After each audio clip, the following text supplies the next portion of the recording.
Bismillahirrahmanirrahim. Alhamdulillah wassalatu wassalamu ala Rasulillah. Amma ba'. Assalamualaikum warahmatullahi wabarakatuh. Sidang pendengar, tuan-tuan dan puan-puan, selamat datang ke Akademi Sunnah. Pada malam ini insya-Allah kita akan bawakan kepada anda sebuah forum yang bertajuk Musim Cari Duit. Musim cari duit, tak peduli lagi halal dan haram forex. Jadi insyaAllah siri forum ini akan berterusan pada siri kedua. Kita akan membincangkan akan datang untuk Bitcoin dan sebagainya insyaAllah. Jadi untuk permulaan hari ini kita akan membincangkan mengenai satu tajuk yang sedang hangat diperkatakan, iaitu mengenai pelaburan dalam forex, foreign exchange forex. Okay, baik. Jadi bersama kita pada hari ini Ustaz Luqmanul Hakim bin Husain. Assalamualaikum Ustaz. Apa khabar? Waalaikumsalam warahmatullahi wabarakatuh. Alhamdulillah baik. Tuan apa khabar? Alhamdulillah sihat. Baik, insya-Allah jadi malam ni kita akan bincangkan satu tajuk yang agak hangat diperkatakan sekarang ni. Jadi sebelum tu saya perkenalkan sedikit sebanyak tentang Ustaz Luqmanul Hakim, buat siapa yang mungkin ni kali pertama bertemu dengan Ustaz Luqman dalam sesi live di Akademi Sunnah. Jadi beliau Ustaz Luqman mendapat ijazah sarjana muda dalam bidang syariah dan master dalam bidang fiqh di Universiti Islam Madinah. Kemudian beliau pernah bertugas juga sebagai penyelidik di ISRA, International Shariah Research Academy for Islamic Finance, daripada tahun 2010 hingga ke tahun 2019, lebih kurang 10 tahun.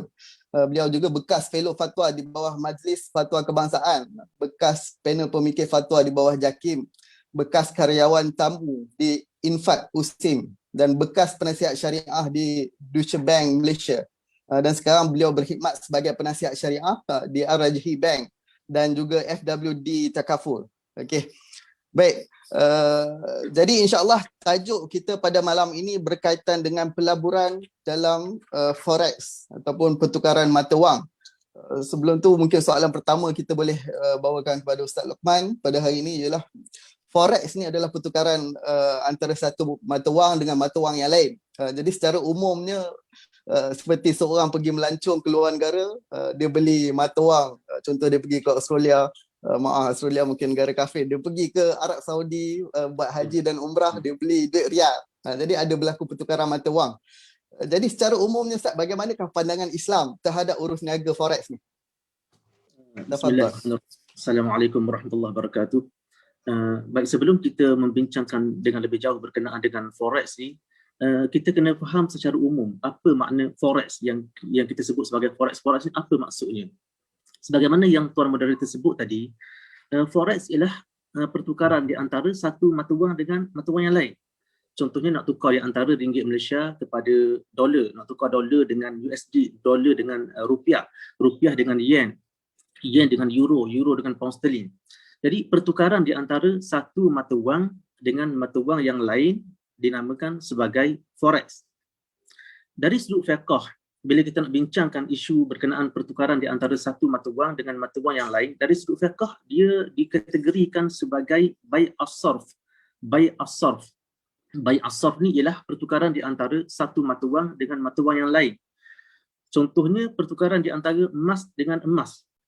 Nak tukar di antara emas dengan emas dinamakan sebagai saraf. Tukar di antara perak dengan perak pun dinamakan sebagai saraf. Tukar di antara emas dengan perak pun dinamakan sebagai saraf.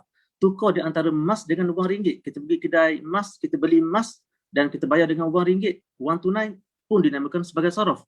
Dan pertukaran di antara mata wang dengan mata wang yang lain juga dinamakan sebagai saraf. Jadi akad yang terkait dengan forex ni ialah akad as-sarf. Disebut dalam bahasa Arab sebagai akad as-sarf.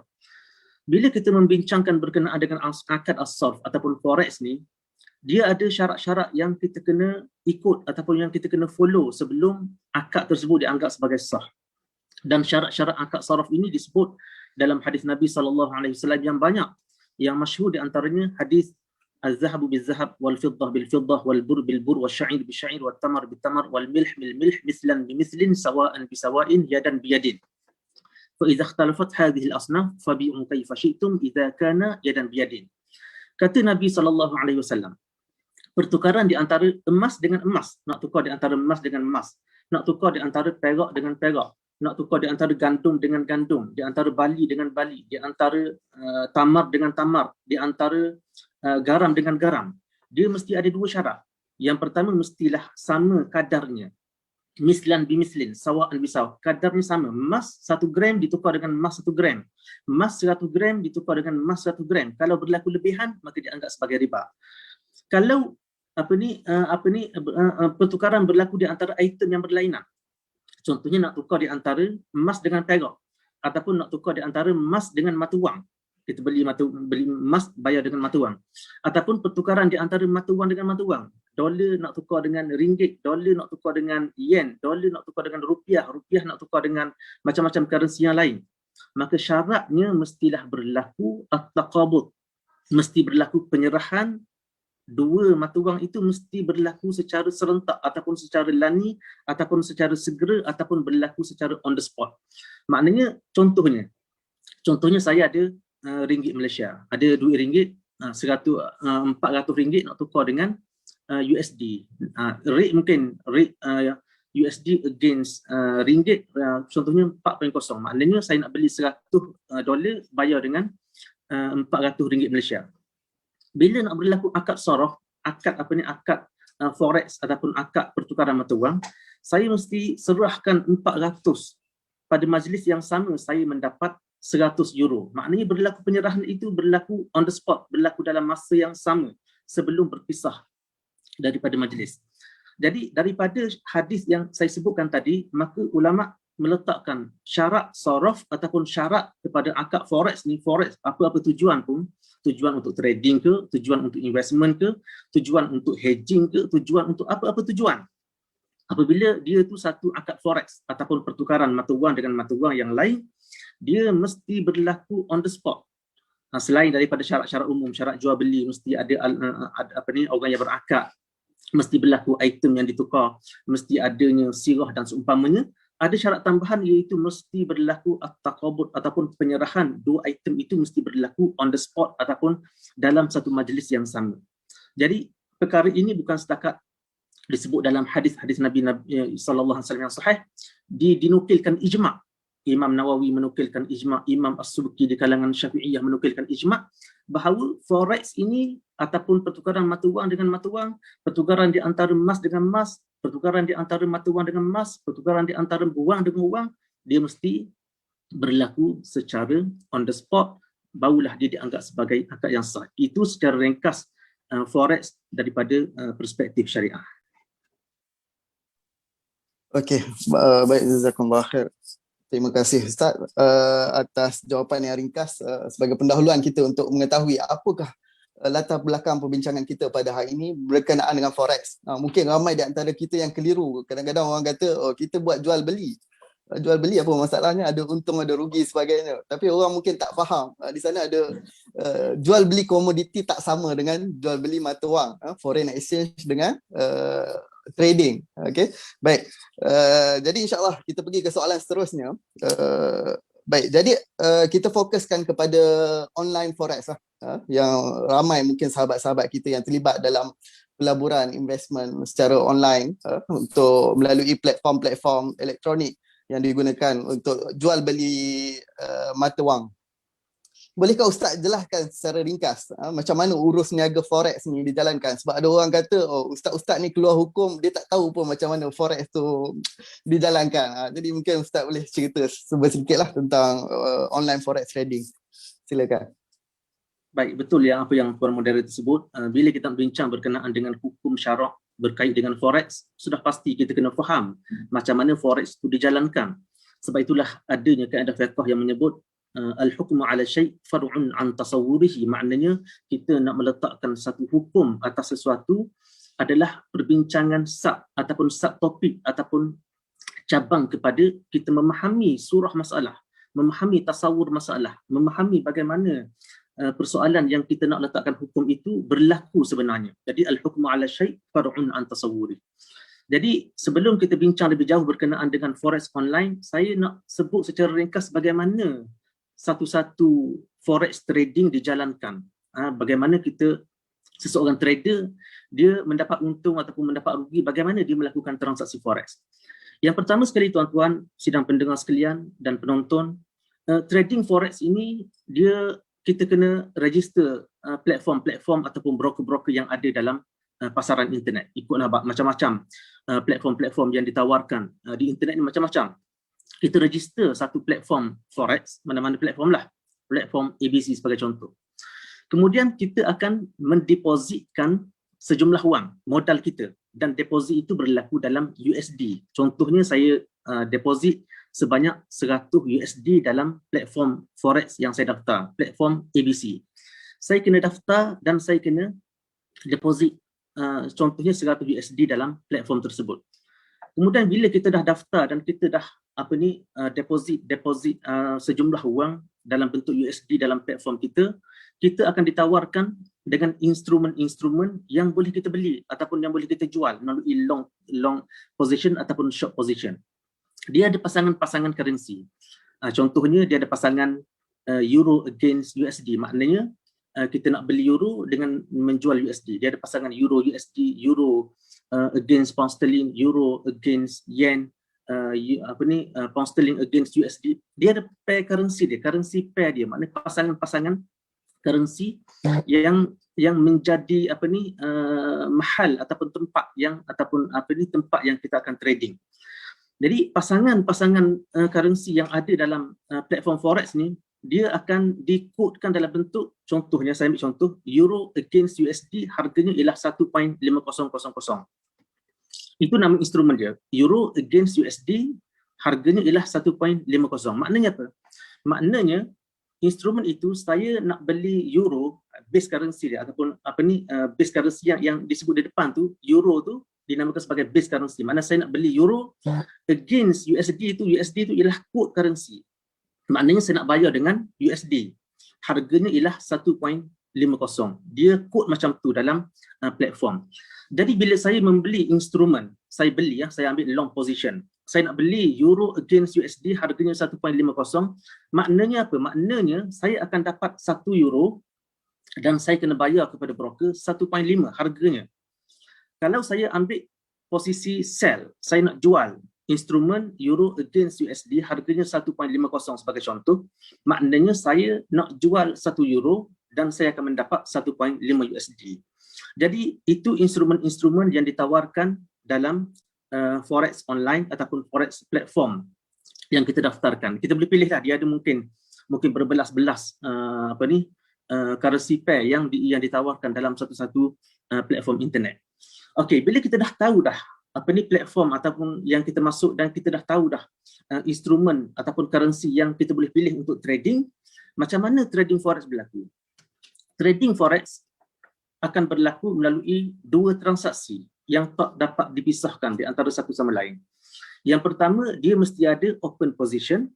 Yang kedua, kita ada close position. Maknanya dia kena ada open position, kita buka dulu posisi, kemudian diakhiri dengan tutup posisi. Saya ambil contoh. Contohnya saya ambil instrumen euro against USD harganya ialah 1.50. Bila saya mengambil long position, maknanya saya nak beli instrumen euro against USD harganya 1.5000, maknanya saya beli 1 euro dan saya bayar dengan 1.5000 USD. Itu transaksi yang pertama yang dinamakan sebagai open position.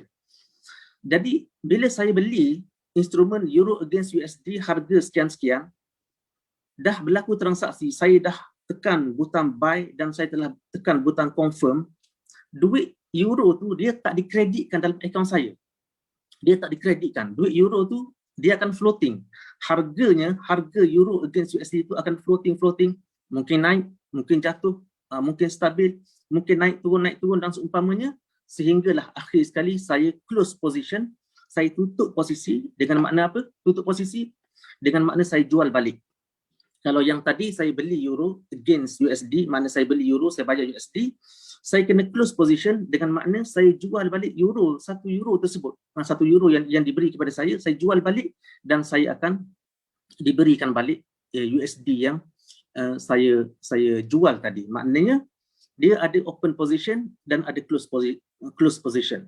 Duit euro yang menjadi item yang kita beli sebenarnya. Bila kita beli euro against USD, euro tu tak dimasukkan dalam akaun saya, tapi dia hanya floating sehinggalah saya close position. Bila close position, duit USD akan dikreditkan balik dalam akaun saya sama ada dengan keuntungan kalau harga tu kena dengan yang saya nak, ataupun saya akan mendapat kerugian kalau sekiranya direction currency itu tak kena dengan apa yang saya nak, sama ada long position ataupun short position. Jadi itu secara ringkas bagaimana transaksi forex boleh berlaku. Dia mesti ada open position dan dia akan diakhiri dengan close position. Secara ringkas macam tu, tuan. Okey, baik. Jadi transaksi itu dia tak berlaku secara on the spot lah. Maksudnya bila kita buat open, duit yang kita dah beli tu bukan milik kita lagi. Kita tak boleh buat apa-apa dengan duit yang kita beli tu. Betul Ustaz? Ya, betul. Okey, baik. Menarik. Okey. Baik. Seperti yang kita maklum, Malaysia sekarang ni kita adalah Islamic hub untuk Islamic, kita adalah hub untuk Islamic finance. Jadi kita menjadi rujukan untuk bahagian kewangan Islam di seluruh dunia. Okey, banyak antaranya perbankan. Dulu kita ada perbankan konvensional, sekarang dah bertukar, kita dah ada perbankan Islam yang jadi rujukan seluruh dunia. Dulu insurans, sekarang kita ada takaful. Semua benda kita Islamikkan dalam bentuk akad yang sah lah. Kita ada dulu mungkin ada hire purchase pun kita ada baik bisa makna ajil, kita ada baik murabahah dan lain-lain sebagainya. Okey, baik. Sama juga seperti isu forex ni. Cuma isu forex ni tak ada lagi kita jumpa fatwa forex versi Islamic forex. Jadi Majlis Fatwa Kebangsaan tahun 2012 dah memutuskan bahawa online forex seperti yang dinyatakan tadi adalah tidak patuh syariah. Jadi dekat mana yang tak patuh syariah tu, mungkin Ustaz boleh jelaskan apa isu-isu utama yang dibangkitkan dalam fatwa kita berkenaan tentang perkara-perkara yang membangkitkan atau berlawanan dengan bercanggah dengan prinsip-prinsip syariah. Tafadhal Ustaz. Baik, bila fatwa kebangsaan memutuskan forex online yang dilakukan oleh individu ini sebagai haram, dia ada banyak justifikasi yang dikemukakan. Saya nak bagi contoh ataupun saya nak kemukakan, fokuskan di sini yang paling besar sekali. Yang paling besar sekali ialah isu penyerahan. Isu penyerahan mata wang yang kita dagangkan. Isu penyerahan mata wang yang kita niagakan, yang kita urus niagakan, yang kita beli, yang kita jual. Isu penyerahan. Sebab isu penyerahan inilah yang menjadi syarat kepada akad forex. Yang menjadi syarat kepada akad forex yang disebut oleh ulama, dengan sepakat ulama mesti ada qabad.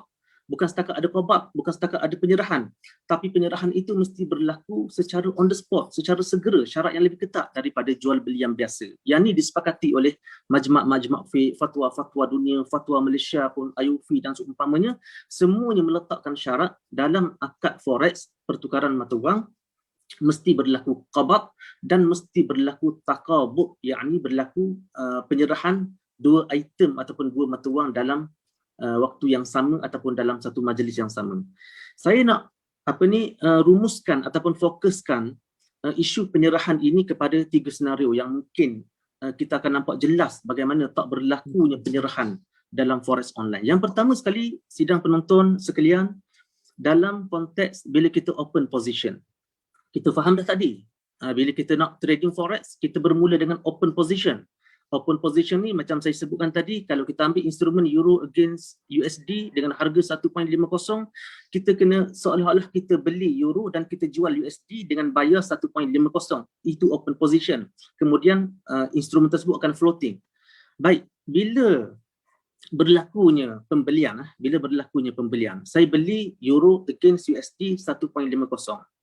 Saya nak beli euro dan saya nak bayar dengan USD. Secara tradisinya, kalau tak ada online forex, kalau tak ada sistem platform-platform secara online ni, saya nak beli euro dan saya nak bayar dengan USD, apa yang saya kena buat? Yang pertama sekali, saya pergi kepada orang yang nak jual USD ataupun nak jual euro dan saya ada currency USD. Yang pertama sekali, saya bayar kepada dia 1.5. Saya bayar kepada dia 1.5 USD. Bila saya bayar 1.5 USD, dia kena beri kepada saya 1 euro, 1.00 euro sebab harganya ialah 1.5 mengikut harga euro against USD 1.5. Jadi saya dapat euro, saya bayar USD. Euro yang saya dapat, Okey, bila dah berlaku transaksi, saya bagi USD, saya dapat euro.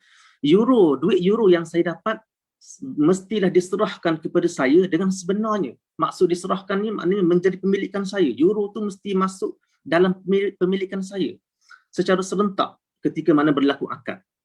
Jadi euro yang saya dapat, 1 euro ke 2 euro ke yang saya beli, saya mesti memilikinya, saya boleh simpan, saya nak bagi kepada orang, saya nak transfer dalam akaun saya nak bagi hadiah pada orang, saya nak jual dan seumpamanya. Segala tasarruf ataupun segala urus niaga yang melibatkan pemilikan, saya boleh buat dengan 1 euro yang saya beli tadi. Itu secara tradisinya. Dan 1 euro yang saya beli tadi, saya tak disyaratkan untuk jual balik pada orang lain.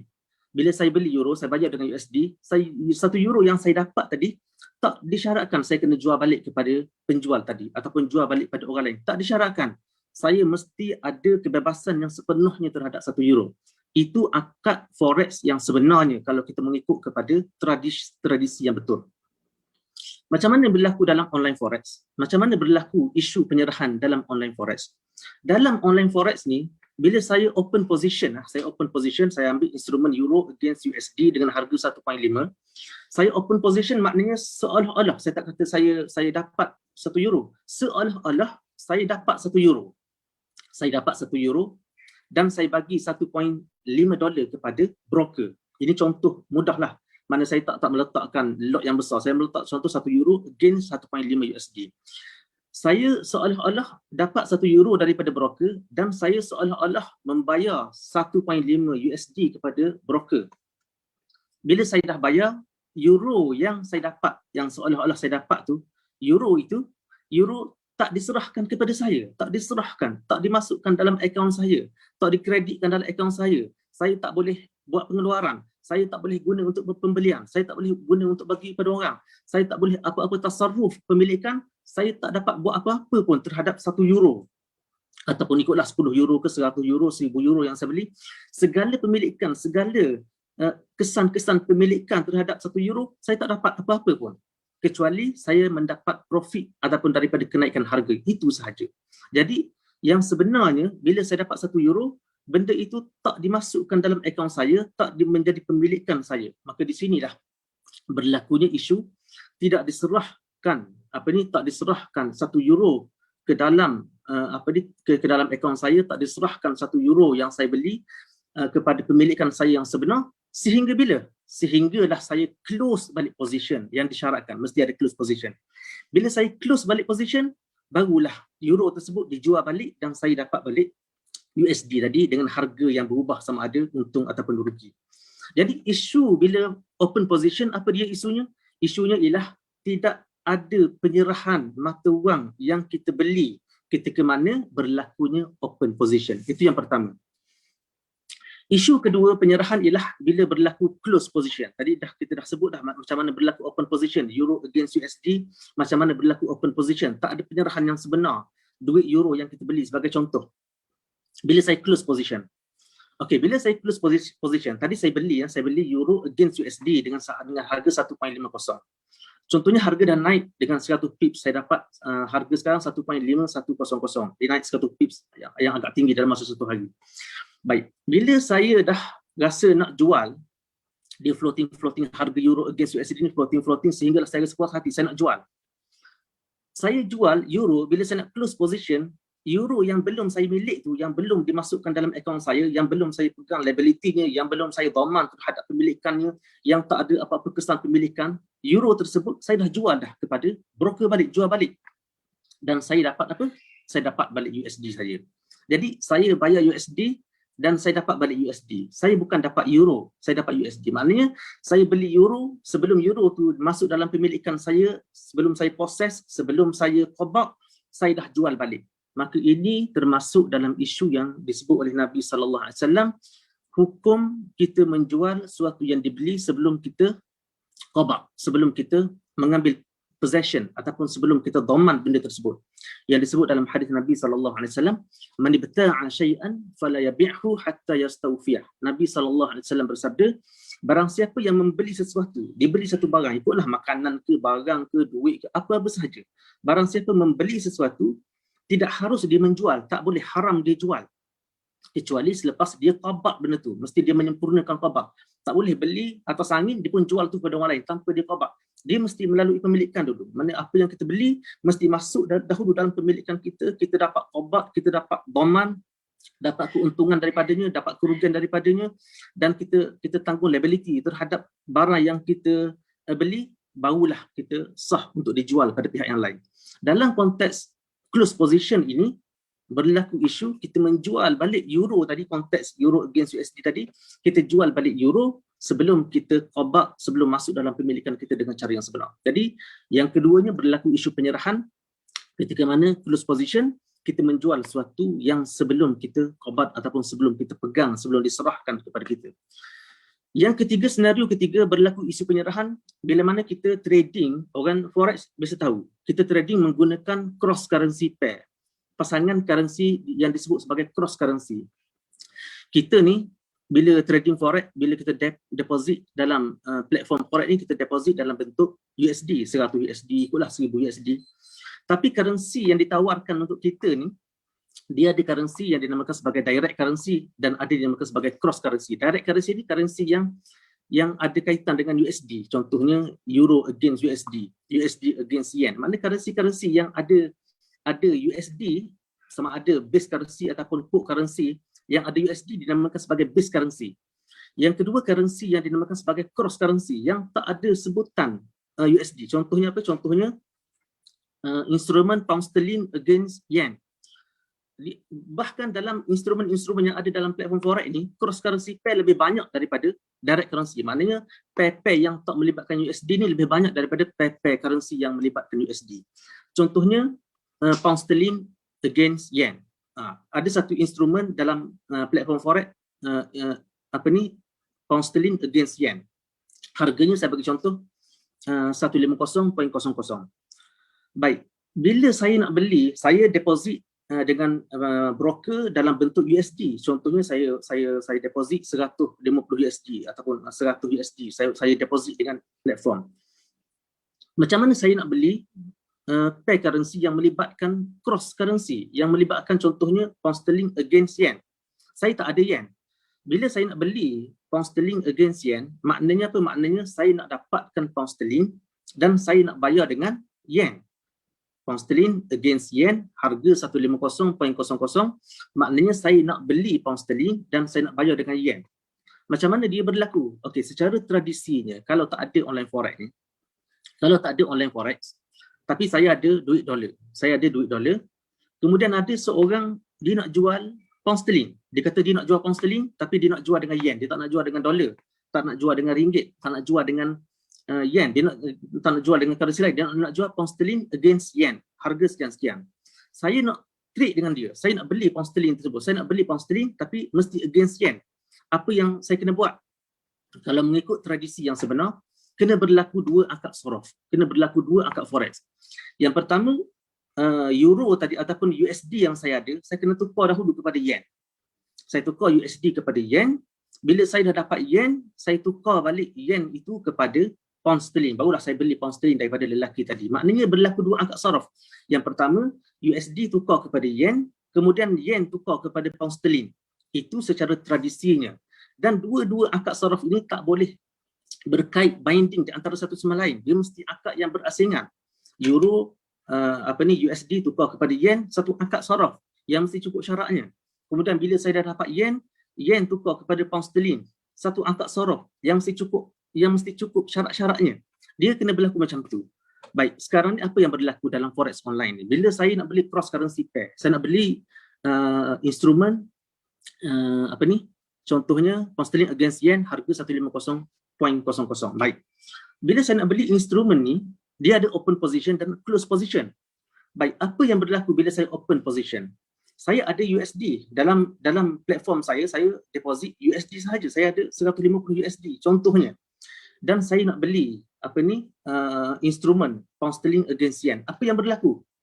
Bila saya tekan open position, bila saya tekan butang open position ataupun buy ataupun long position dan saya confirm benda itu nak dijalankan, apa yang berlaku?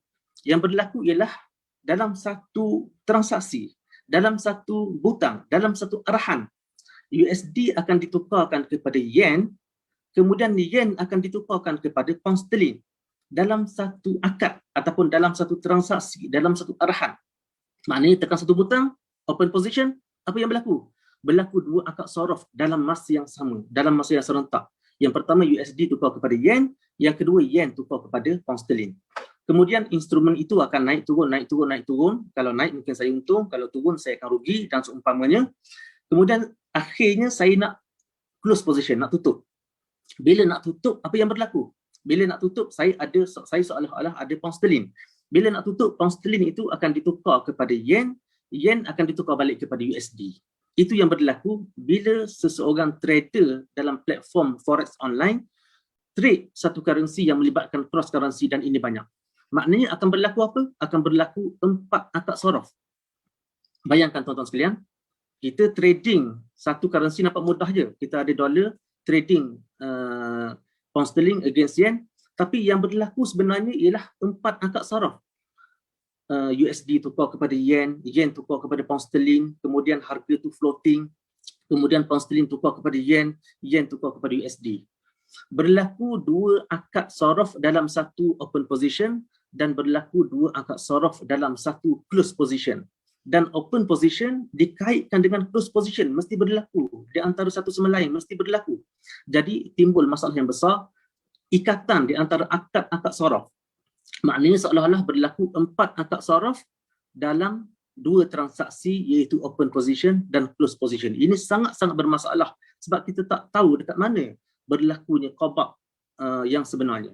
Baik, mana berlaku qabak? Tak berlaku qabak.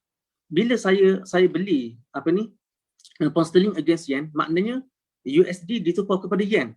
Bila saya qabak yen, saya tak qabak yen, saya tak ada pemilikan yen. Kemudian yen beli pound sterling, bila saya pegang pound sterling, tak ada pemilikan pound sterling. Kemudian bila close position, pound sterling ditukar kepada yen. Bila saya dapat yen, tak ada. Kemudian yen ditukar kepada USD dalam akad sorof keempat. Bila masuk dalam akaun USD, itulah yang saya pegang. Maknanya kita gunalah currency apa pun, kita gunalah currency macam-macam pair currency yang dikod dalam platform forex, yen ke, Australia ke dan seumpamanya, euro dan seumpamanya, yang sebenarnya saya hanya bagi USD dan saya dapat USD, sama ada dengan untung ataupun dengan rugi.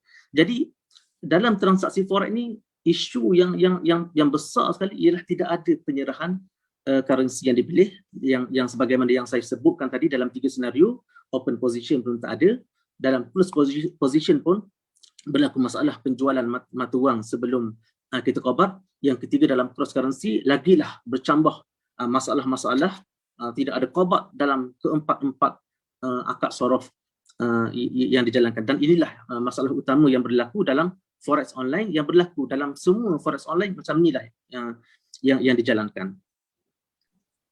Okey, baik. Jadi antara benda yang Ustaz tekan tadi berkenaan dengan penyerahan mata wang, tak berlaku penyerahan mata wang kepada pembeli, dan tak berlaku juga waktu dia close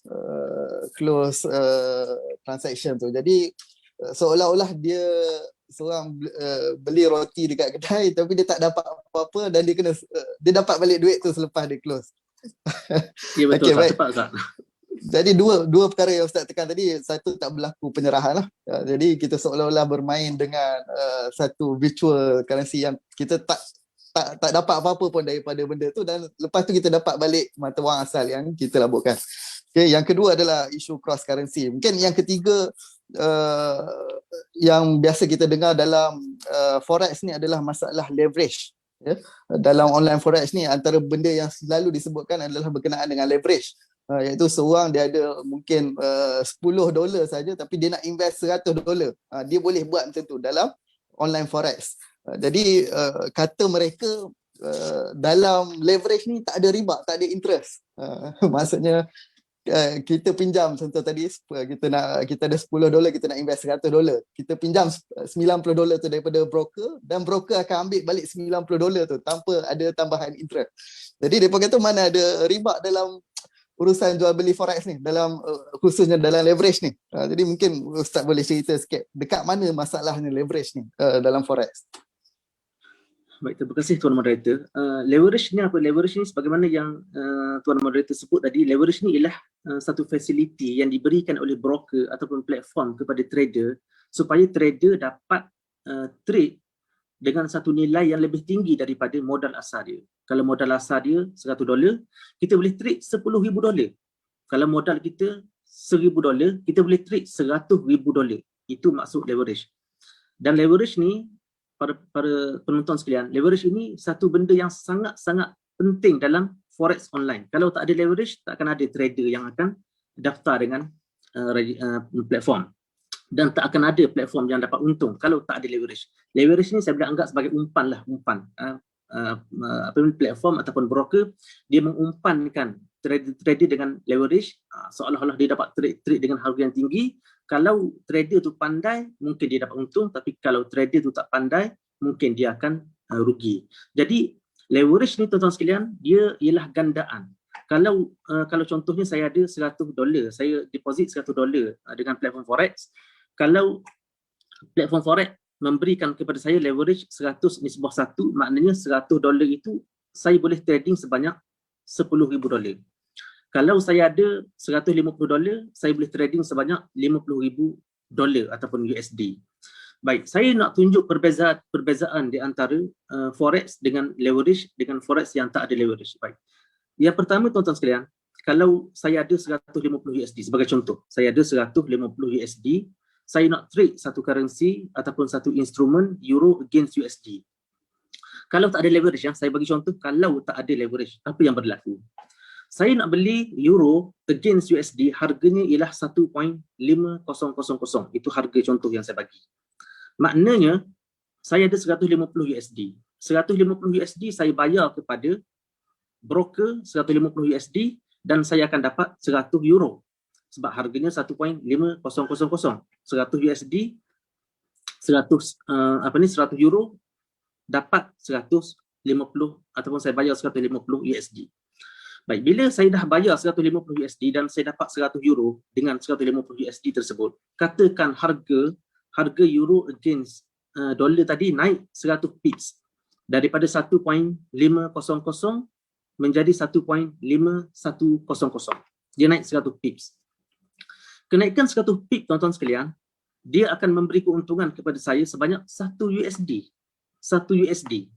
Tak banyak. Saya dapat 1 USD. Sebab apa? Sebab asalnya 1.5100, saya ada 100 USD, 100 euro. Bila saya jual balik, saya akan mendapat 151 USD. Maknanya beza di antara 150 dengan 151 ialah 1 USD. Naik 100 pips. Bukan naik kenaikan yang sedikit, kenaikan yang banyak. Dalam istilah forex ni, kalau 100 pips untuk euro against USD ni dianggap banyak dalam masa satu hari. Jadi naik 100 pips, saya untung berapa? Saya untung 1 USD saja. Baik, ini contoh yang simple. Baik, kalaulah saya dapat leverage, modal yang sama. Modal saya 150 USD, nak beli instrumen euro against dolar. Harganya 1.500. Berapa saya dapat? Dengan 150 USD yang digandakan kepada 100 kali ganda, saya dapat 10,000 euro. Saya dapat 10,000 euro dan seolah-olah saya membayar $15,000. Seolah-olah saya bayar $15,000. Baik, bila saya dapat 10,000 euro, saya dah dapat 10,000 euro, kemudian harga euro tu naik. Harga euro, bila floating, harga tu naik 100 pips. Kenaikan yang sama dengan contoh yang pertama tadi. Kenaikan 100 pips daripada 1.5000 menjadi 1.5100. Bila kenaikan 100 pips, saya nak jual balik euro dan saya nak dapat balik USD. Bila saya jual balik 10,000 euro, nak dapat balik USD, maka USD masa tu, harga euro masa tu ialah 15,100 USD. Dengan harga 1.5100, saya dapat 15,100. Jadi kenaikan 100 pips, kenaikan yang sama. Dengan adanya leverage, saya dapat keuntungan sebanyak $100. Nampak tak tuan-tuan sekalian? Bagaimana $150 dengan kenaikan 100 pips, saya menghasilkan $100 yang banyak. Walaupun dalam keadaan biasa tanpa leverage, $100 ni mungkin menghasilkan $1 saja. Kalau tanpa leverage, menghasilkan $1 saja. Itu peranan leverage dalam forex online. Jadi apa dia masalah syariah bila kita menyebut berkenaan dengan leverage? Baik, sidang penonton sekalian, bila saya ada 100 USD, saya ada 100 USD dan saya boleh trading sebanyak 10,000 USD. Apa maksudnya? Saya boleh trading 10,000, saya ada 100 USD, saya bagi kepada, simpan kepada broker, tapi saya boleh trading sebanyak 10,000 USD. Dengan makna, kalau ada kerugian daripada 10,000, saya tanggung. Kalau ada keuntungan daripada 10,000, saya dapat. Apa maksudnya? Bila ulama-ulama kaji benda ni, kaji-kaji apa takyif fikhi ataupun kesesuaian fiqh yang paling baik untuk leverage ini, kita dapati bahawa maksud leverage itu seolah-olah broker memberi pinjam kepada trader. Ini satu takyif yang paling sesuai, yang paling baik, yang paling ringan masalah syariahnya. Ini saya sebut, ini takyif yang paling ringan masalah syariahnya, yang paling baik bagi broker, yang paling baik bagi trader. Apa dia? Iaitu seolah-olah broker bagi pinjam kepada trader sebanyak 100 kali ganda modal yang dia ada. Contohnya saya ada $100, saya diberi hak ataupun fasiliti untuk trading sebanyak $10,000. $100 itu hak saya. $100 itu hak saya, keuntungan tu saya dapat, kerugian pun saya tanggung. Manakala 9,900 yang saya trading dengan nilai yang tinggi tersebut juga macam hak saya. Sebab apa? Sebab kalau ada kenaikan harga, ada untung, saya dapat. Profit daripada 9,900 itu, kalau ada profit, saya dapat. Dan kalau ada kerugian, saya yang tanggung. Saya akan dapat loss, mungkin margin call dan seumpamanya. Maknanya, 9,900 yang menjadi lebihan kepada modal asal saya yang saya boleh trade dengan forex ini sebenarnya diberi pinjam kepada saya dalam tempoh di antara open position dan close position. Maknanya bila saya open position, saya diberi pinjam 100 kali ganda daripada margin yang saya letak. Bila saya close position, seolah-olah saya bayar balik 9,900 dan dikembalikan balik kepada saya $100 yang menjadi margin tadi dengan plus keuntungan kalau saya dapat untung ataupun minus loss kalau saya mendapat kerugian. Jadi takyif ataupun fiqh ataupun kesesuaian fiqh yang paling baik untuk leverage ialah akad qard pinjaman. Bila kita katakan leverage itu seolah-olah pinjaman, kita pinjam ketika open position, bayar ketika close position, apa masalahnya? Masalahnya ialah yang pertama sekali masalah besar, seolah-olah kita combine, berlaku isu kombinasi di antara jual beli saraf dengan akad pinjaman. Maknanya kita kaitkan sekali. Sebab apa? Sebab dia berlaku serentak. Kita open position, bila kita open position berlaku dalam masa yang sama berlakunya pemberian leverage kepada kita dan dalam masa yang sama saya trading dengan forex broker. Maknanya berlaku perkaitan ataupun kombinasi di antara jual beli saraf dengan akad pinjaman. Dan inilah yang dilarang dalam hadis Nabi SAW, la yahillu salafun wa bai'. Tidak halal kita combine ataupun kita gabungkan di antara satu akad pinjaman dengan akad jual beli. Maknanya kalau kita nak bagi pinjam pada orang, saya bagi pinjam 1,000 pada kamu tapi dengan syarat kamu beli dengan saya sekian-sekian. Bukan pinjam saja, kamu pinjam tapi kena bayar. Tapi syaratnya kamu kena membeli sesuatu dengan saya.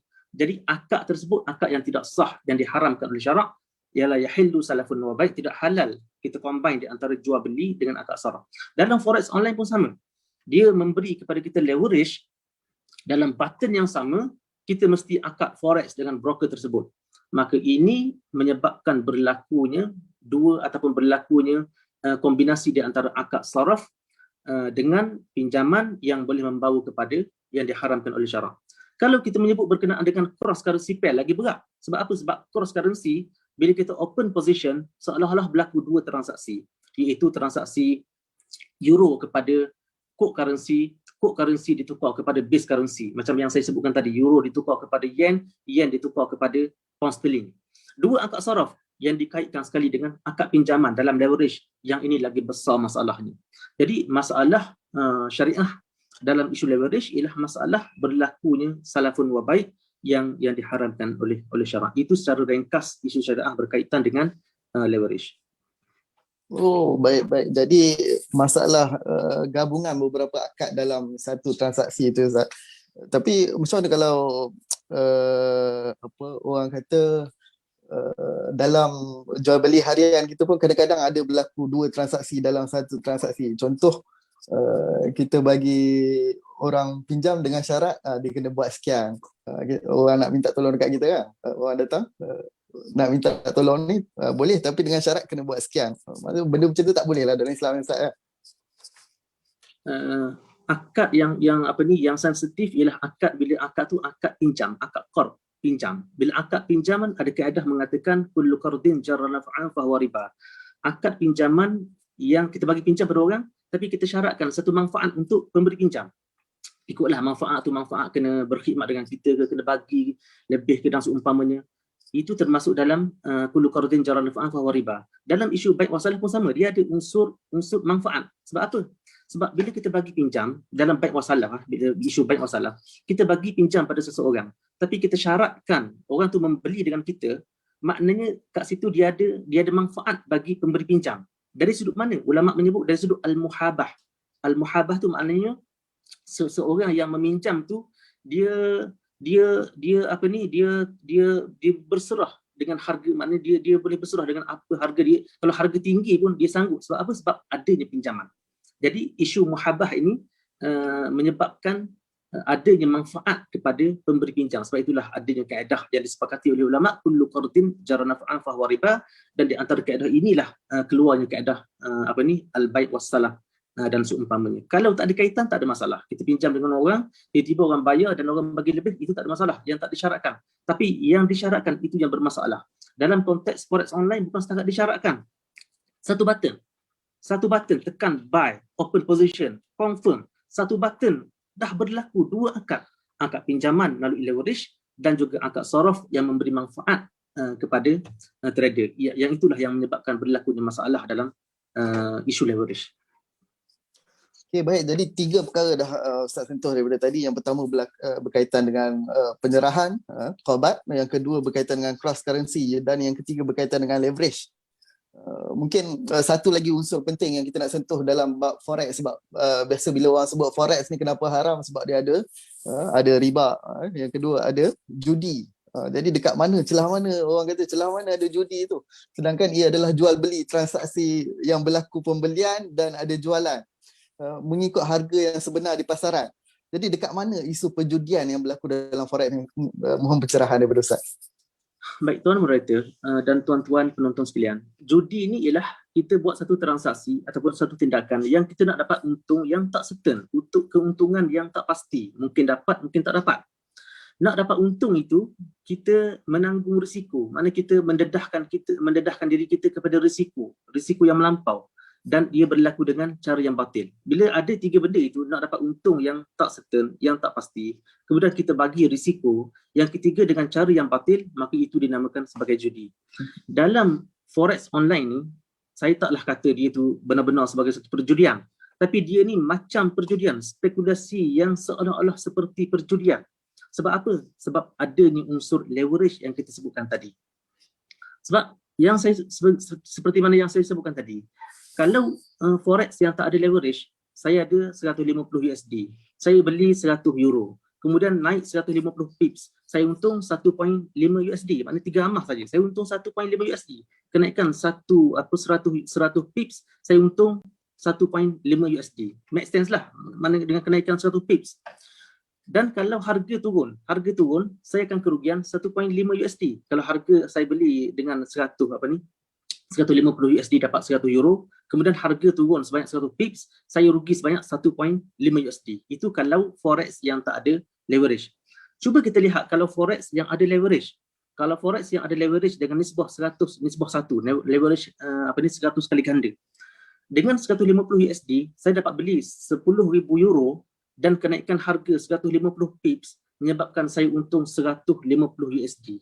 150 USD. Saya ada 150 USD, keuntungan saya dengan 100 pips 150 USD, 100% kali ganda.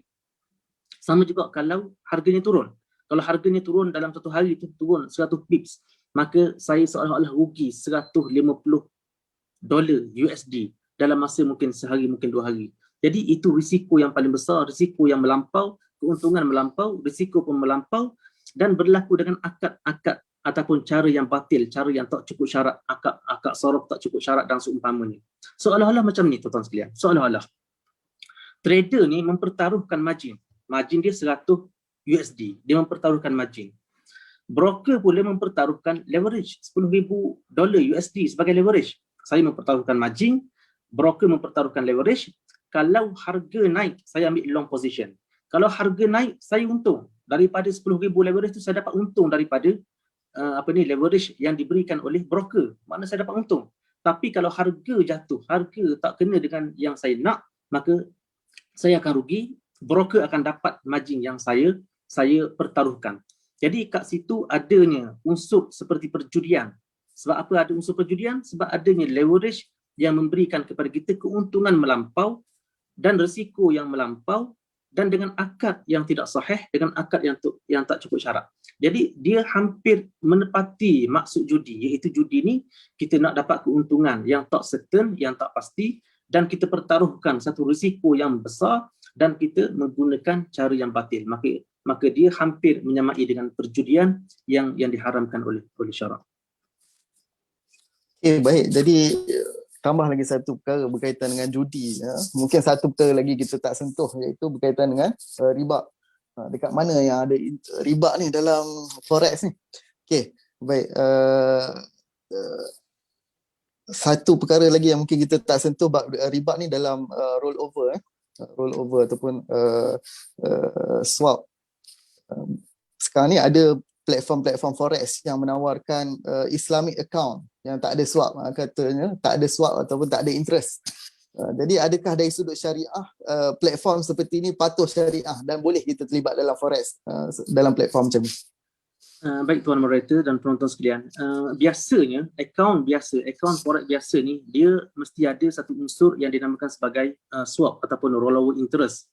Apa dia swap ataupun apa dia rollover interest? Rollover interest ataupun swap ni ialah satu fee ataupun satu yuran yang kita kena bayar ataupun dia bayar pada kita. Dia sama ada kita bayar ataupun dia bayar pada kita. Dia bergantung kepada apa? Bergantung kepada posisi yang kita ambil, long position ataupun short position, bergantung kepada currency pair yang kita pilih, apa-apa yang kita pilih, dan bergantung kepada rate currency semasa. Jadi sama ada kita dapat fee ataupun kita kena bayar fee ataupun bayar charge apabila kita hold position melebihi 24 jam. Contohnya saya ambil instrumen euro against USD, saya ambil short position, maknanya saya nak sell short position, dan bila saya sell ataupun saya open position dengan long position, dengan short position, saya tak melihat currency tersebut tak turun. Saya harapkan dia turun, tapi dia naik, sehinggalah akhirnya lepas 24 jam, 48 jam, 2 hari, 3 hari barulah currency ataupun instrumen tersebut turun, dan saya berpuas hati dan saya close position selepas 24 jam. Maka bila saya close, saya bukan setakat mendapat keuntungan, tapi saya juga dikenakan dengan rollover interest yang ni memang jelas sebagai riba, sebab dia merupakan satu rusumut tabyid yang disebut dalam bahasa Arab sebagai rusumut tabyid, maknanya dikenakan cas disebabkan oleh leverage yang kita terima tadi. Itu riba yang jelas. Ada akaun Islami. Akaun Islami ni mereka mengatakan akaun Islami ni ialah akaun yang tak ada rollover interest, yang dia dihapuskan rollover interest. Biasanya bila akaun dia menghapuskan rollover interest ataupun swap, biasanya dia akan menaikkan spread. Mana spread lebih tinggi, harga bid dan offer biasanya lebih tinggi daripada akaun biasa.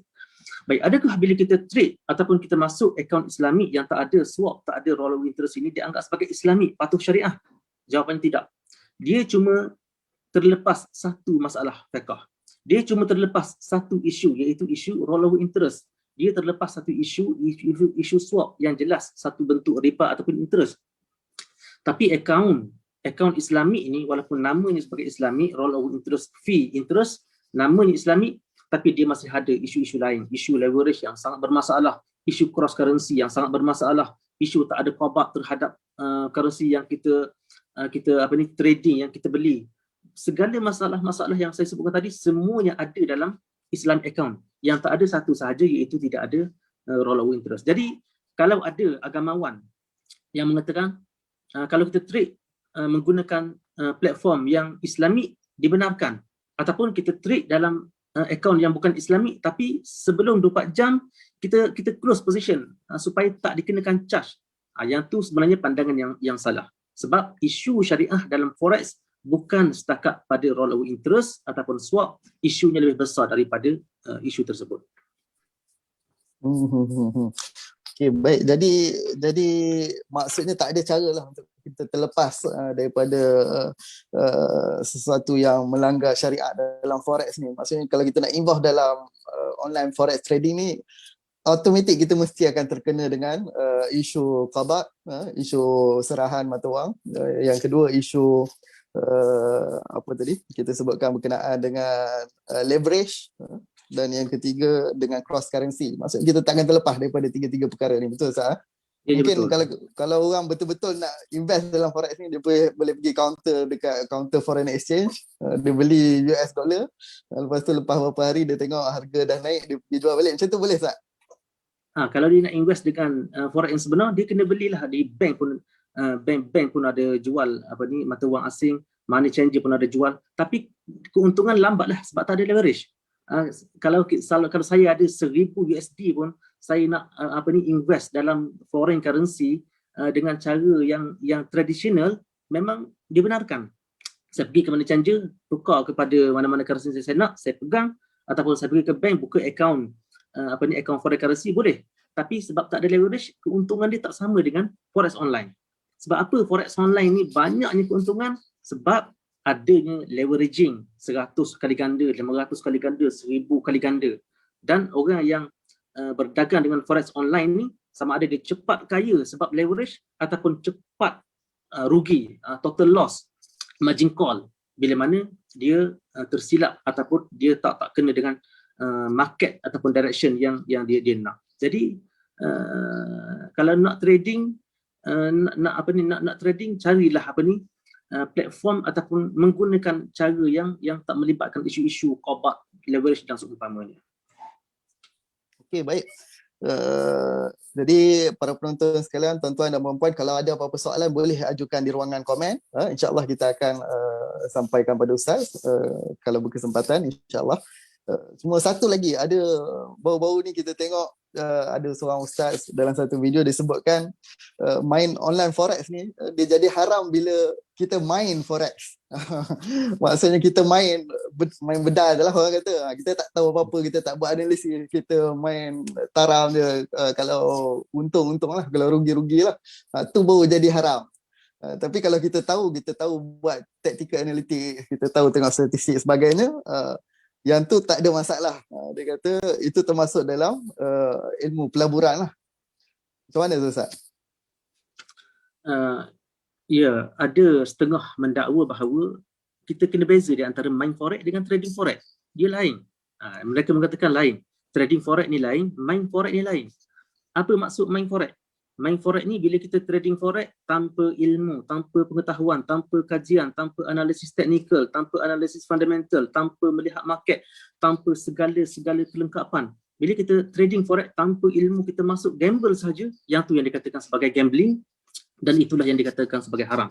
Jadi kalau main forex ini mereka katakan haram sebab kita gamble, kita letak pertaruhkan 100 USD, melihat pair currency, kita pilih satu pair currency, kita open position, kita close position tanpa kita melihat kepada market dan seumpamanya, tanpa study, maka itulah yang dinamakan sebagai gambling, kata mereka. Tapi kalau kita trading forex, istilah yang mereka katakan trading forex, trading dengan ilmu, trading dengan study, trading dengan kajian, trading dengan analisis teknikal, trading dengan analisis fundamental, melihat market, yang ni dikatakan sebagai halal. Maknanya seolah-olah kalau kita main forex ataupun trading forex dengan ilmu, dia bukan gambling. Dia bukan gambling, dia bukan perjudian, dia bukan satu bentuk permainan, tapi dia sebenarnya trading yang sebenar, currency yang sebenar, melihat kepada harga mata wang yang sebenar. Saya jawab macam ni tuan-tuan sekalian. Yang pertama sekali, dalam isu muamalat jual beli, akad dan seumpamanya, syarak tak membezakan di antara orang yang cerdik dengan orang yang tak cerdik. Syarak tak membezakan di antara orang yang buat analisis dengan orang tak buat analisis. Syarak tak membezakan di antara orang yang membuat study dengan tak study, yang membuat analisis teknikal dengan tak analisis teknikal, orang yang mudah tertipu dengan orang yang tak mudah tertipu, orang yang bijak dengan orang yang tak bijak. Syarak tak membezakan. Syarak melihat kepada macam mana transaksi tersebut dijalankan. Kalau transaksi itu dijalankan dengan patuh syariat, dengan cukup syarat-syaratnya, dengan ikut syariatnya, dengan cukup syarat segala-galanya, maka siapa-siapa pun boleh buat. sama ada dia tu cerdik ke, dia tu tak cerdik ke, dia tu mudah tertipu ke, dia tu tak mudah tertipu ke, dia macam-macam. Siapa saja yang mukallaf boleh masuk dalam transaksi tersebut selagi mana transaksi tersebut transaksi yang betul dari segi syariah. Tapi kalau benda tu benda yang tak betul dah, ada isu qabatnya, ada isu ribanya, ada isu macam-macam isu yang ada, dia tidak boleh menjustifikasikan dengan cara orang itu ada ilmu, orang itu ada kajian, orang itu ada study, orang itu dan seumpamanya. Sebab itulah saya nak bagi contoh. Dulu ada seorang sahabat Nabi SAW datang kepada Nabi SAW. Sahabat ni kata, mengadu kepada Nabi, ya Rasulullah, bahawa dia ni kana yukhda' fil bay'. Dia ni selalu kena tipu. Kalau dia jual beli ni selalu kena tipu. Orang perdayakan dia. Dia ni sebab dia tak cerdik macam peniaga lain. Peniaga lain mungkin cerdik. Dia ni tak cerdik macam peniaga lain. Dia kata annahu kana yukhda' fil bay'. Dia kalau dia jual beli selalu orang perdaya dia, macam-macam orang perdaya pada dia. Maknanya dia tak pandai melihat kedudukan ataupun transaksi yang dia nak jalankan. Tapi Nabi kata apa? Nabi tak larang dia berjual beli sebab jual beli itu benda yang harus. Bila dia ni sering kena tipu, dia ni sering diperdaya, Nabi tak larang dia daripada jual beli. Sebab apa? Sebab dia kena tipu. Tapi Nabi kata, iza bay'ata faqul la khilabah. Bila kamu berjual beli, kamu kena kata kepada orang depan kamu, tolong jangan tipu aku. Nabi ajar dia, Nabi tak larang dia daripada berniaga, tak larang dia daripada berjual disebabkan dia ni sering kena tipu, sering kena berdaya. Tapi Nabi ajar dia, iza bay'ata faqul la khilabah. Nabi kata, kalau kamu berjual beli, kamu tolong sebut pada orang depan kamu, tolong jangan tipu aku. Maknanya apa?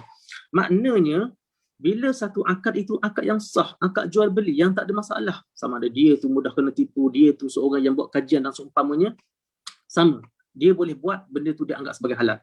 Tapi benda yang dah ada unsur-unsur yang bermasalah, unsur tak ada qabatnya, unsur ribanya, unsur nasaknya, macam-macam unsur yang bermasalah, dia tetap akan jadi haram walaupun dilakukan oleh orang yang cerdik setara mana pun, dilakukan oleh orang bijak setara mana pun, orang yang melakukan kajian setara mana pun, dia tidak boleh menjustifikasikan satu akad yang diharamkan oleh syarak.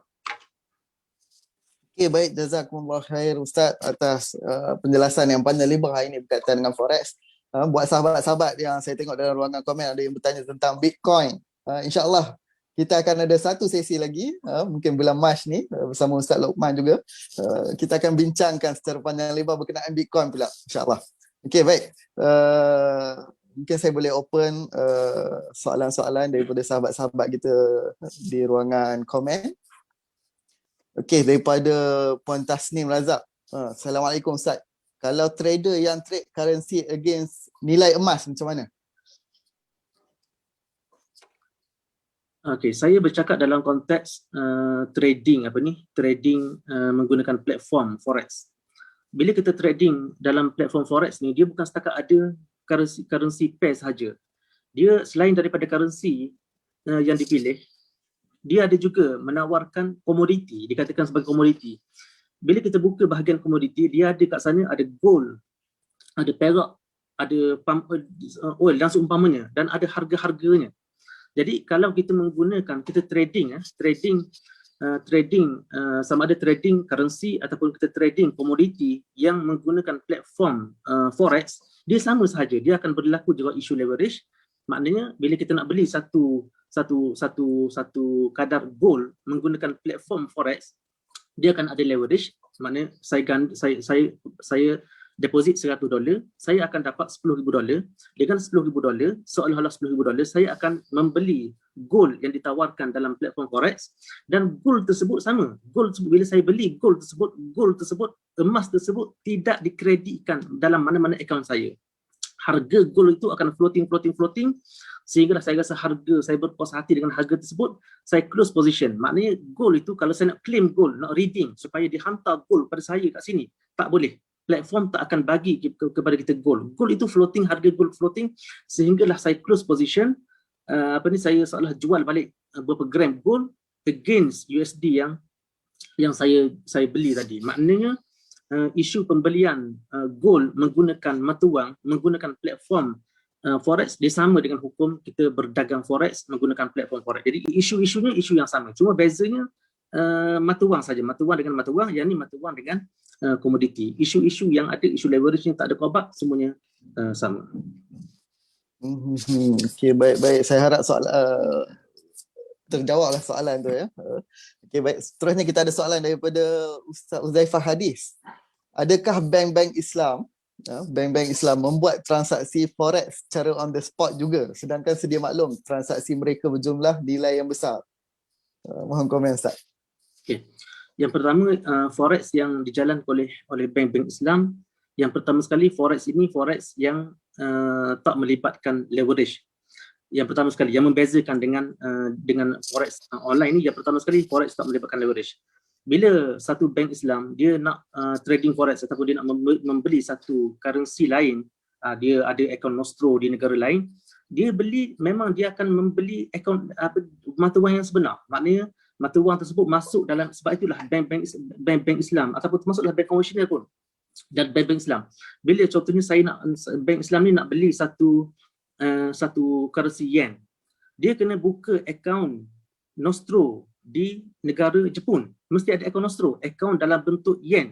Bukan maknanya buka akaun kat Malaysia, dia kena buka akaun di overseas, di Jepun. Bila dia bayar dengan apa ni, dengan harga yang ditawarkan, maknanya duit yen akan masuk dalam akaun bank di akaun nostro di Jepun sana. Maknanya penyerahan berlaku dengan sebenarnya. Dan bank dia berhak untuk nak withdraw, nak keluar, nak transfer pada pihak lain. Jadi dia tak sama dengan forex online. Dia berlaku secara sebenar, berlaku on the spot, tak ada leverage dan ada kobat yang sebenar. Jadi itu yang membezakan di antara forex yang dijalankan oleh bank di peringkat interbank dan seumpamanya dengan forex yang dijalankan oleh individu melalui platform online. Jadi tak samalah ya forex trading yang berlaku yang kita dok main online platform ni dengan yang macam bank buat. Sebab ada orang kata bila bank buat harus, bila orang ramai nak kumpul kekayaan tak boleh, kekayaan tu bagi dekat bank saja. Jadi ini tak betul lah, sebab maksudnya unsur-unsur pertukaran mata wang yang berlaku dekat bank melalui akaun nostro bostro tu semua berlaku secara on the spot. Dia bukan berlaku tak ada penyerahan sebagainya macam yang kita buat dalam trading online. Okey, baik. Soalan seterusnya. Okey, sekejap saya pilih soalan ya.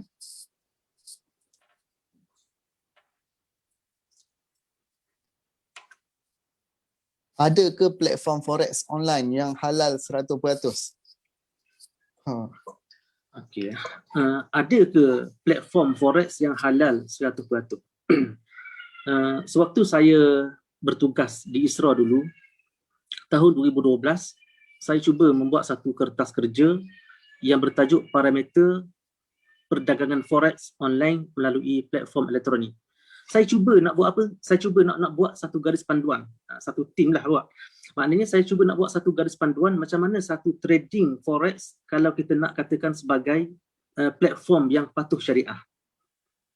Dari segi teori memang boleh kita buat dari segi teori.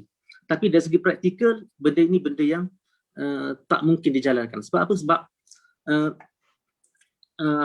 platform forex ni sebenarnya mereka tidak ada. Saya pernah bercakap dengan mereka yang bekerja dengan broker-broker ataupun platform forex di Indonesia dan seumpamanya.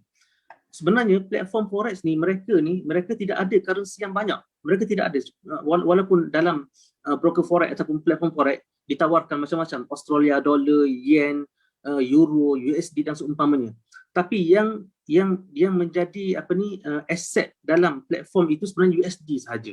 Mereka cuma bermain dengan harga sahaja. Sebenarnya yang ditransaksi, yang dia dapat duit deposit dalam USD, mereka memberi keuntungan pun dalam USD, loss pun dalam USD, keuntungan pun dalam USD, semuanya dalam USD.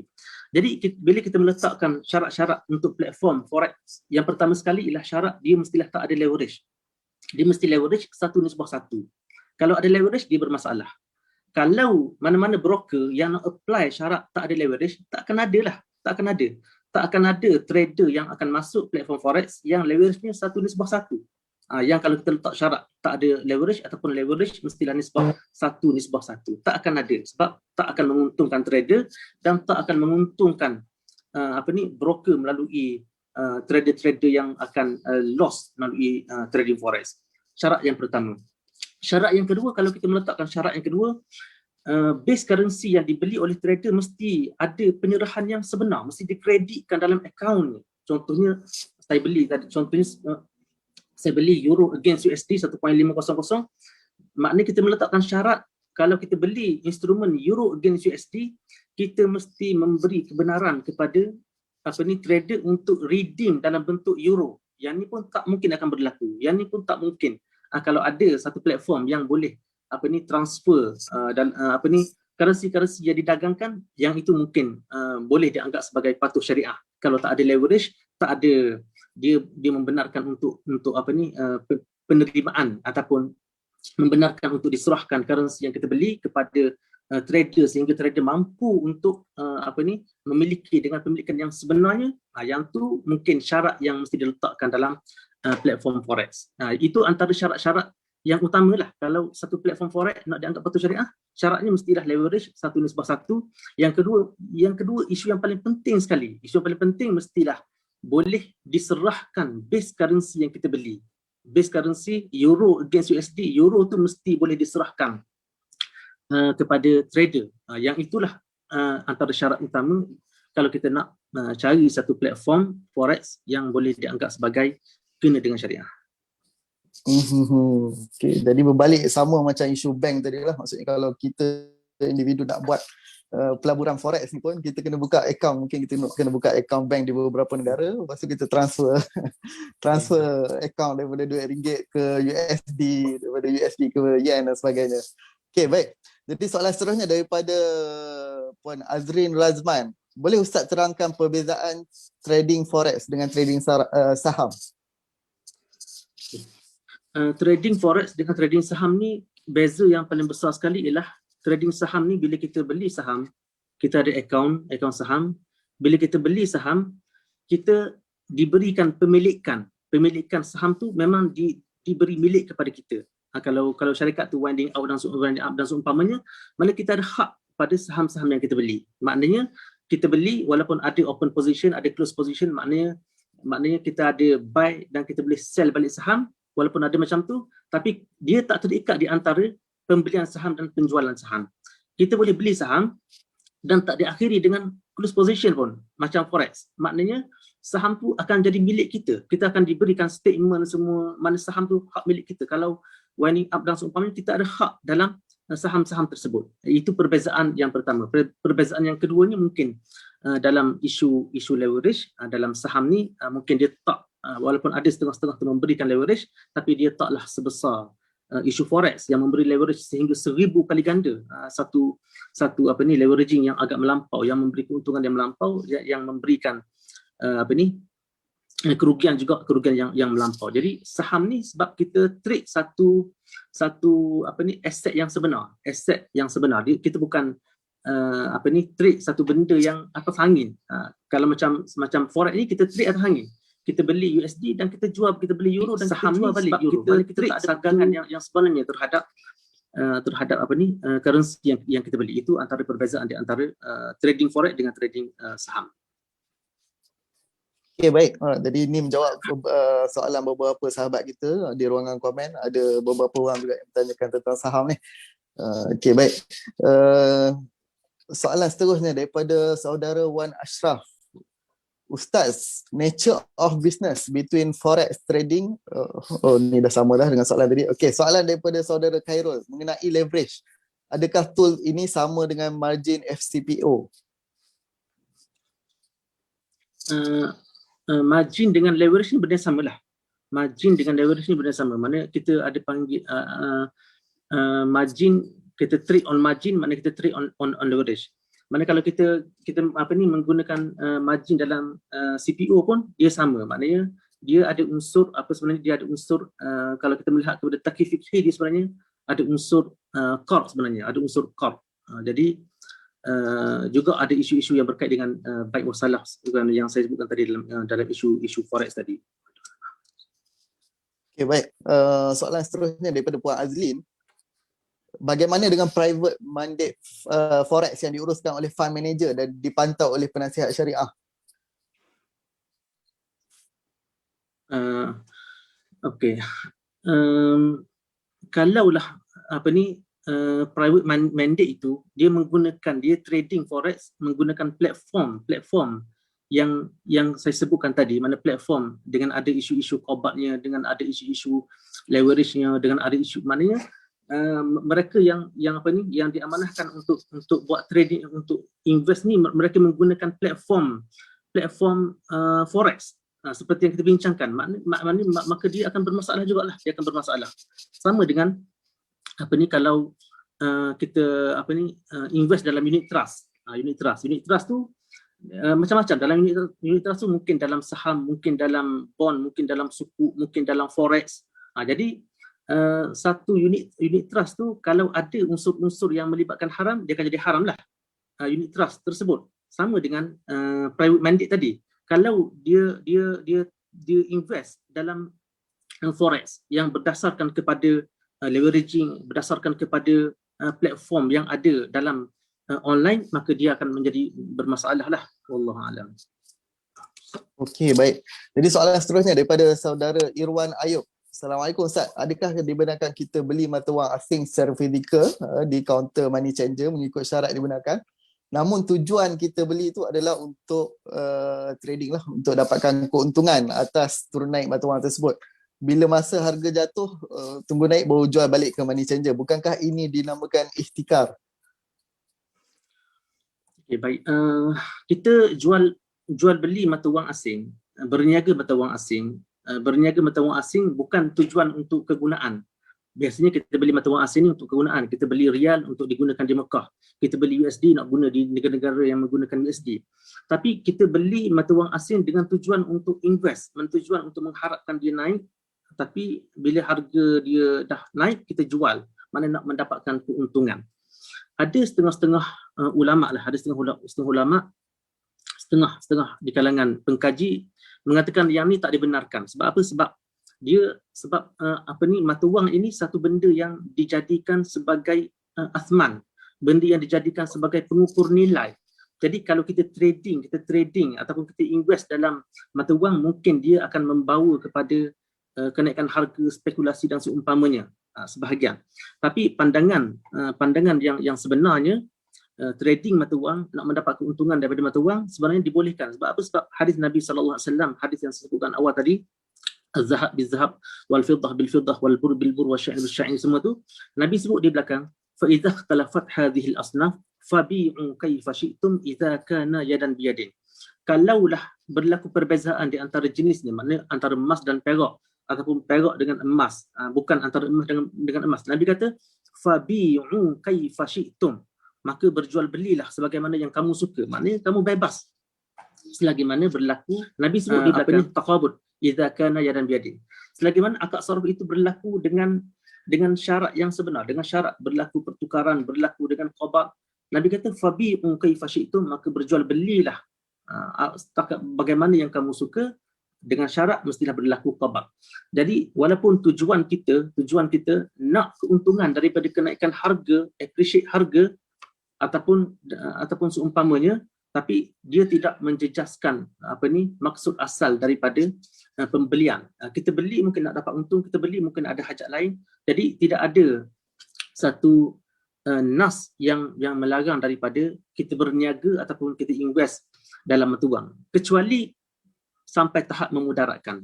Kalau sampai tahap memudaratkan, ihtikar yang melampau, spekulasi yang melampau, mungkin dari sudut siasat syar'iyah boleh menjaga benda seperti ini. Adapun dari sudut individu, hukum asal bai' as-sarf, selagi mana cukup syaratnya, ada taqabudnya, ada qabadnya, maka kita bebas untuk berjual, bebas untuk invest, bebas untuk membeli dengan syarat menepati syarat-syarat ahkam as-sarf, dan yang antara lain ialah mestilah berlaku secara on the spot. Okay, baik. Jadi nak tak nak balik-balik kita kena balik kepada prinsip asas lah. Maksudnya mesti berlaku on the spot. Transaction mesti berlaku on the spot. Tak ada unsur qabat. Mesti ada penyerahan yang sebenar. Okay. Dan tak boleh ada leverage. Jadi tu 3 perkara penting lah. Balik-balik soalan-soalan ni saya rasa semua berkaitan. Kita refer balik ke prinsip tu, InsyaAllah terjawab soalan-soalan tu. Okay, baik. Soalan seterusnya daripada saudara Amir Yazid. Pak Su. Assalamualaikum Ustaz. Hurai dalam bahasa yang mudah di mana ribanya. Boleh main atau tidak?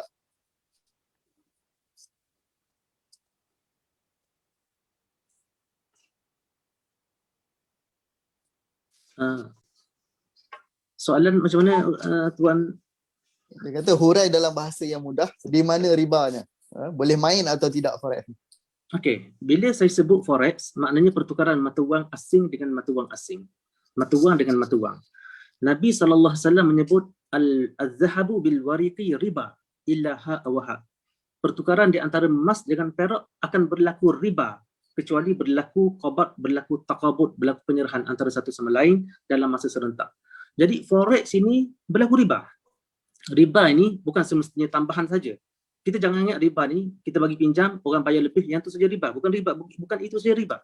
Riba juga berlaku bila tidak ada berlaku taqabud, tidak berlaku penyerahan on the spot di antara dua mata wang, itu pun berlaku riba. Nabi menyebut az-zahabu bil wariqi riba illa ha wa ha. Pertukaran di antara mata wang emas ditukar dengan perak akan berlaku riba kecuali berlaku secara on the spot. Jadi forex ini berlaku riba.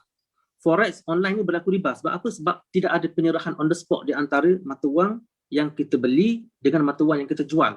Maknanya tak diserahkan kepada kita. Bukan setakat tak diserahkan on the spot, tak diserahkan pun pada kita. Euro tu yang kita beli tak diserah kepada kita, apatah lagi diserahkan dalam masa yang serentak. Tak ada benda tu. Jadi pertukaran mata wang asing dalam platform forex ini berlaku riba kerana tidak ada penyerahan on the spot dan tidak ada penyerahan yang sebenar terhadap currency yang kita beli. Jadi hukum ni hukum riba lah. Wallahualam. Okay, baik. Kita buka dua soalan lagi. Yang pertama daripada saudara Fadli Jalil. Kenapa Ustaz guna term leverage tu seolah-olah pinjaman? Kenapa guna perkataan seolah-olah? Macam tak ada macam tak pasti, macam ragu-ragu betul ke tu pinjaman ke tu bukan? Mohon ulasan. Okey, saya menyebut leverage itu dia macam pinjaman, seolah-olah pinjaman. Sebenarnya pinjaman lah sebenarnya. Kalau kita melihat takrif fikih dia itu pinjaman. Mungkin saya sebut seolah-olah pinjaman itu sebab ada di kalangan trader-trader ni dia kata bukan pinjaman. Dia kata leverage itu bukan pinjam sebab pinjam tu mesti kena bayar. Tapi sebenarnya bila kita bayar pinjaman, kita bayar ketika kita close position. Open position kita dapat pinjaman dan bila kita close position kita bayar pinjam. Dan sebab apa? Sebab ada di kalangan trader ni dia mengatakan leverage ini sebenarnya dia bukan pinjaman, dia facility. Dia facility. Dia bukan taklif. Dia kata kajian yang mengatakan taklif sebagai pinjaman ini tak betul, salah. Yang sebenarnya dia facility sahaja, facility yang diberikan oleh broker kepada trader. Saya nak kata kalau kita tak anggap tak anggap leverage itu sebagai pinjaman, maknanya duit yang digandakan itu bukan hak kita. Bila bukan hak kita, macam mana nak justify kita untung $100 ataupun rugi $100? Macam mana nak justify yang tu sebagai hak kita? Maknanya kalau leverage ini tak dianggap sebagai pinjaman, leverage ini bukan pinjaman, maknanya dia akan membawa kepada masalah yang lebih besar. Maknanya seolah-olah kita ni masuk dalam gambling, perjudian. Seolah-olah. Okay, saya nak kata leverage ini bukan pinjaman. Kalau pinjaman saya dapat 10,000 tadi dan saya trade, untung saya dapat, loss saya tanggung. Tapi saya nak kata yang ni bukan pinjaman. Bila bukan pinjaman, saya ada $100, tapi dengan $100 tersebut saya dapat keuntungan daripada pergerakan harga. $100 saya dapat untung. $100 menghasilkan $100, bukan daripada nilai yang saya milik. Maka ini lagi besar masalahnya. Itu sebab leverage itu bukan milik saya dan saya dianggap sebagai berjudi. Saya mempertaruhkan margin, broker mempertaruhkan leverage. Kalau harga naik saya dapat untung, kalau harga turun saya akan loss, akan dapat kepada broker. Jadi leverage ini nak ditaklifkan sebagai pinjaman, itu satu taklif yang paling baik, yang paling sesuai, yang paling ringan masalah-masalah fiqhnya. Walaupun sebahagian trader mungkin tak setuju dengan taklif sebagai pinjaman. Allahuakbar. Okey, baik. Soalan terakhir daripada saudara Muhammad Syafiq. Benarkah bank trading forex untuk kestabilan mata wang dan bukan untuk keuntungan? Macam mana kestabilan berlaku dengan trade forex? Okey, bank ni forex yang dilakukan oleh bank banyaklah sebab-sebab ataupun faktor-faktor. Mungkin bank trading forex sebab kestabilan. bank mungkin trading forex sebab hedging, bank trading forex sebab investment pun ada. Bank boleh boleh trading forex ataupun beli mata wang lain dengan sebab investment. Jadi sama ada tujuannya untuk investment, tujuannya untuk lindung nilai, tujuannya untuk mungkin kebanyakan trading forex di kalangan bank ni, bankers ni, dia tujuannya untuk hedging ataupun tujuannya untuk lindung nilai. Jadi banyaklah tujuan sambil investment ataupun tujuan untuk trading ataupun tujuan untuk lindung nilai dan seumpamanya. Jadi kesemuanya ini dianggap sebagai akad saraf yang mana yang semuanya mesti mengikut kepada syarat-syarat yang kita sebutkan tadi. Mesti ada penyerahan yang sebenar, mesti ada akaun nostro di negara asing untuk bank trading dengan mata wang yang sebenar. Jadi sama ada tujuan untuk kestabilan, tujuan untuk investment dan seumpamanya, dia mesti memenuhi syarat-syarat yang kita sebutkan, yang disebutkan oleh ulama berkenaan dengan akad sarf, yang antara lain ialah berlakunya penyerahan yang sebenar terhadap mata wang.